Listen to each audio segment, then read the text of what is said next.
la minute de silence qui est là pour l'arbitre qui est décédé donc hier sur un terrain de rugby.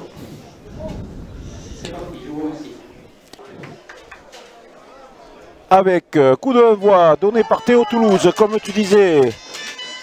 Belle réception du numéro 23. C'est un pilier. Oui, ça doit être Théophile Santenac.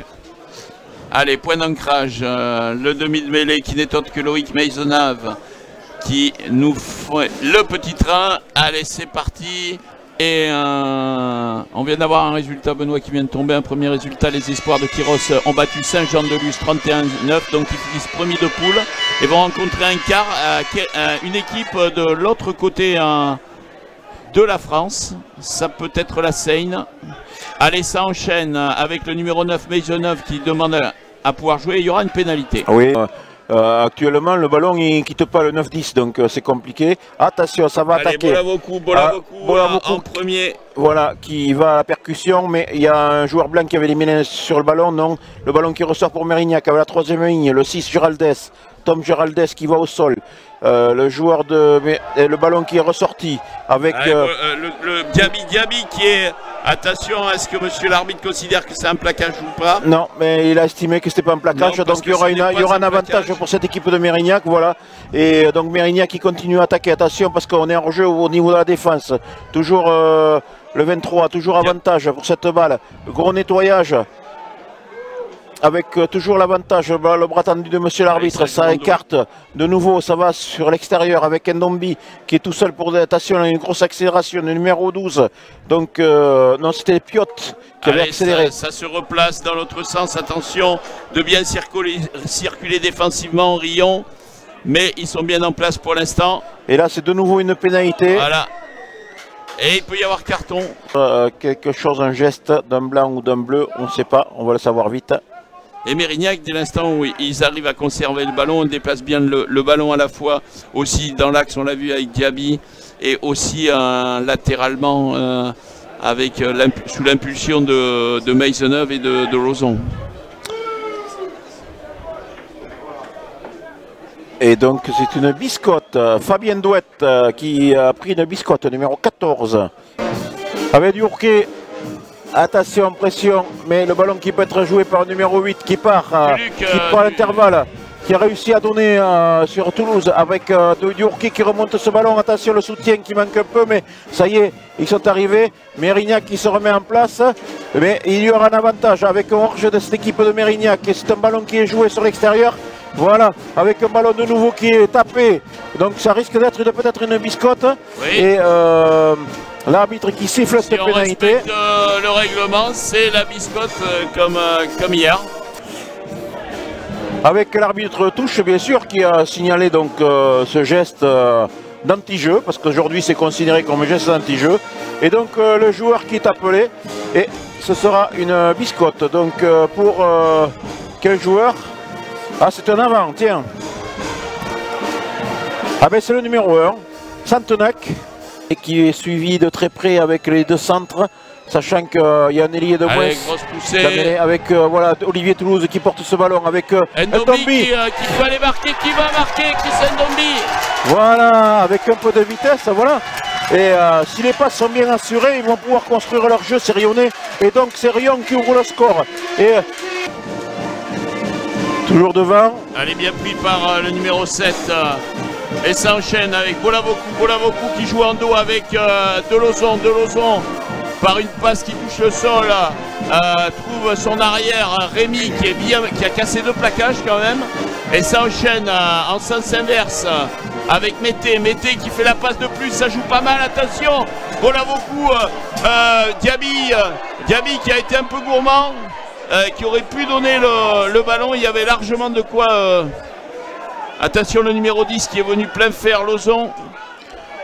Oui, là on voit la vitesse du jeu de Mérignac et encore Diaby qui veut aller tout seul derrière la ligne, qui est très costaud, le pilier. Attention, de sortir les mains, les bleus. Et le ballon qui va être de nouveau écarté. Attention, peut-être une filouterie du numéro 9. Non, le ballon qui est donné aux avants. Ça défend à 2, c'est plaquage à 2 là, Benoît. Oui, mais ils ont le droit.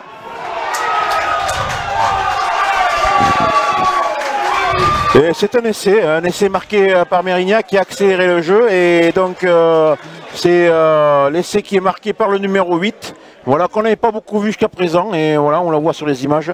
Et allez, 2 points de plus. Et c'est transformé et c'est la mi-temps donc sur ce score ici, sur le score de 11 pour Mérignac, 7 pour Riom. Non, 13 Benoît. 13 pardon, pour Mérignac et 7 pour le Riom-Morsens Club Rugby. Alors je rappelle, le vainqueur de ce match disputera les 16e et contre Lormont et le perdant, il a fini la saison. Donc important, 40 minutes importantes maintenant pour ces deux clubs avec donc un Ravois qui est tapé donc directement dans les bras pour rapidement, non, oui. Par-dessus. Attention, les joueurs bleus sont partis devant, ils vont être sanctionnés.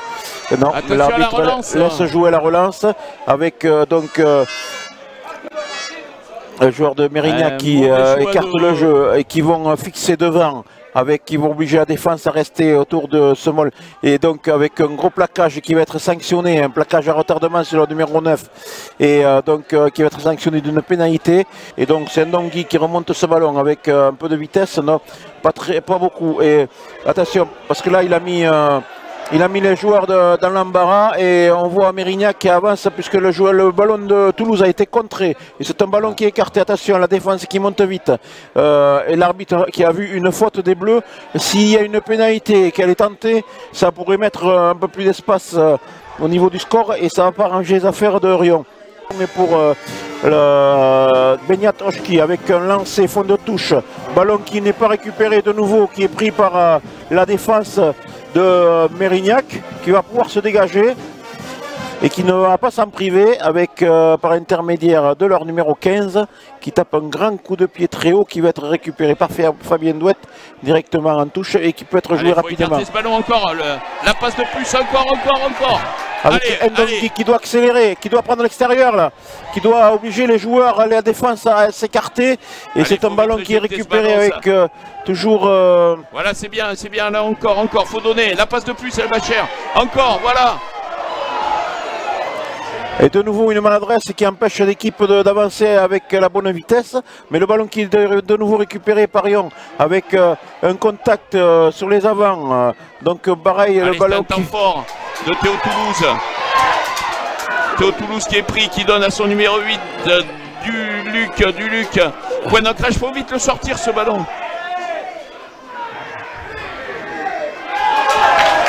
Et c'est validé par monsieur Romain Joux. Je rappelle, il y a 5 points d'écart et que pour le moment c'est Mérignac qui mène ici sur la pelouse du RMCR, donc Rugby Morsens Club Riom-Morsens Club Rugby, avec un lancer de nouveau récupéré sur la touche, bien récupéré, un môle qui va être formé, qui avance. Attention, c'est un joueur bleu qui est tombé tout seul. Mais ça avance toujours avec un môle. Peut-être qu'ils vont aller chercher une pénalité de nouveau et peut-être qu'il y aurait un carton jaune pour que les joueurs de Mérignac finissent. Non, mais le ballon peut être sorti avec Théo Toulouse qui écarte, qui a porté un peu loin ce ballon, qui a permis à la défense de se revoter. Mais le ballon qui est de nouveau écarté avec Théo Toulouse encore, avec un petit coup de pied par-dessus. Et le ballon qui est récupéré par Ndongi, le joueur qui est au sol, qui vient au-delà du ballon. Il y aura un avantage pour cette équipe de Riom. Et le ballon qui est toujours à portée de fusil avec Mbacher qui joue. Le ballon qui doit être écarté, on peut aller jusqu'au bout avec le ballon qui doit être porté jusqu'au bout avec Sylvain. Et qui donne au bout et qui va marquer un essai. Magnifique essai de cette équipe de Riom. En bout de ligne bien sûr. Mais on sent cette équipe de Mérignac un peu fatiguée, Jean-Pierre. Oui, on la sent fatiguée. Après, je voyais que monsieur l'arbitre de touche avait levé le drapeau, mais je vois qu'il a baissé. On a le ralenti là, vous avez, il va plonger carrément. Il y a essai. Avec l'application de Romain Tournier qui va essayer de faire passer son équipe devant, ce qui permettrait à la 70e minute pour la première fois d'être devant. Et c'est un ballon qui est tapé, qui est très bien tapé. Et c'est Riom.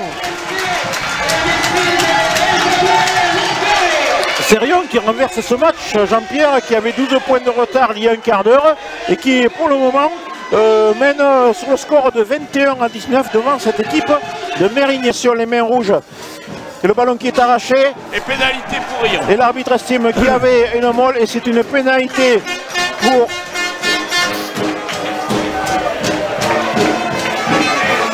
Et donc Mérignac qui va sûrement perdre ce match sur ce coup de pied puisque je pense que la pénalité va être tentée, Jean-Pierre. Hein. Là, je crois que c'est fini. Hein. Je crois que je vois Théo Toulouse qui s'apprête à... Oui, mais on en est à la 80e, mais nous sommes dans les arrêts de jeu. Regarde, tu vas voir, c'est fini. C'est fini, Benoît. Et voilà, victoire de Rion Deslandes ici, Rion Morsens rugby qui a battu cette équipe de Mérignac sur son terrain après nous avoir fait trembler, après avoir tremblé tous les spectateurs, hein, puisqu'ils ont été dominés par le jeu et par les points jusqu'à la 50e, mais ensuite ils ont remis la marche en avant, ils ont retrouvé un peu leur jeu et ça leur a permis de repasser devant, bravo à eux.